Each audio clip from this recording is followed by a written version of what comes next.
เป็นแฟนเขาละน้องผู้สาวเก่าสายคนจนย้อนเหตุผลคือความทุกข์เจ้าว่าพอบ่รออายและเจ็บไปตายแต่ว่าเคยลืมเจ้าภาพยังตามเป็นเงา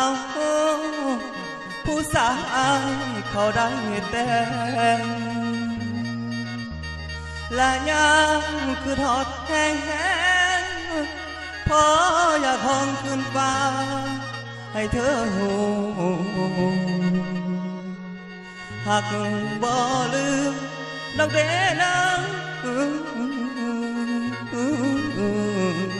นี่น้อง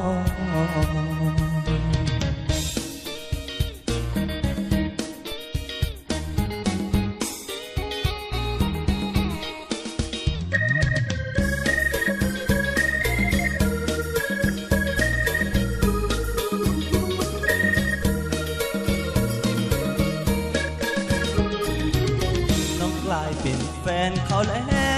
วหมดแววที่หากเขาจะหวนพบคนคู่ควรเจ้ารีบทิ้งใจอาย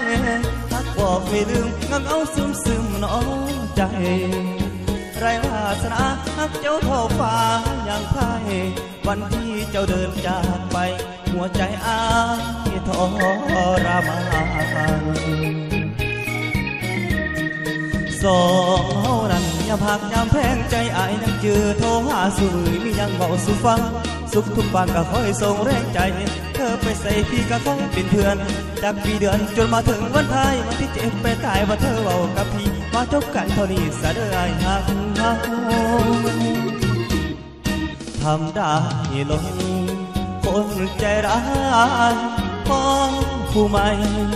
ปล่อยอายจนความเศร้าเจ็บปวดอีดีกันทำหน้าที่เป็นเขาคงเอิญได้แค่ผู้สาวให้เขาเรียกเธอว่าแฟนลืมความแค้นที่เจ็บเดือแสนบ่โทษเจ้าดอกอุ่นถือว่าบุญอายน้อยบ่พอได้หนทางเจ็บปวดบางอาจสิคอยทำใจเธอสดใสพี่จะยินดีด้วยไปได้สวยคอยรวยสุขล้นกับคนนั้นทุกอย่างส่วนอดีตห่างๆคืออายอยากคืนดาวขอจดจำแต่สิ่งดีๆขอวันเดือนปีที่เคยร่วมกันสักจาเป็นแฟนเขาเด้อผู้สาวอายเป็นแฟนเขาเด้อผู้สาวอายทุกความเสียใจไอ้ขอรับเป็นภาระสายตาไอ้ยังสองเจ้าในใจไอ้ก็ยังมีเจ้าเงาคือทอดบ่สวงคือทอดบ่สวงคนไหนเคยห่วงเป็นแฟนแต่กี้เดี๋ยวนี้ผู้ไม่ควงยังเป็นห่วงเจ้าบ่มีวันจากบ่มีอย่างมาหลบเลือนเจ้าได้ผู้สาวในใจยังเป็นน้องผู้สาวในใจยังเป็นน้อง